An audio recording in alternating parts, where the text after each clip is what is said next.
50টির অধিক যুদ্ধ বিজয়ী সাহাবী হজরত খালিদ বিন ওয়ালিদ রাদিয়াল্লাহু তাআলা আনহু যখন অন্তিম মুহূর্তে মৃত্যুশয্যায় অবস্থান করছেন, তখন তিনি বিমর্ষ চিত্তে বেদনাবিধুর কণ্ঠে আফসোস করে বলেন যে এতগুলো যুদ্ধে অংশগ্রহণ করেছিলাম শাহাদতের তামান্না নিয়ে, কিন্তু শাহাদতের মৃত্যু আমার হলো না।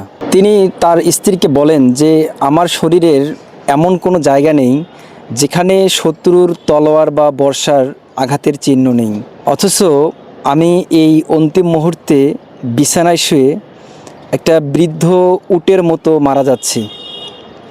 তার এই কথা শুনে তার স্ত্রী বলেন যে আপনার উপাধি তো সাইফুল্লাহ, আল্লাহর তরবারি, সুতরাং আল্লাহর তরবারিকে কেউ আঘাত করতে পারে না, কেউ ক্ষতবিক্ষত করতে পারে না। আপনার নসিবে শাহাদাতের সৌভাগ্য হয়নি, কিন্তু আপনি বিজয়ী হয়েছেন। আপনার মৃত্যু হবে বিজয়ী বেশে।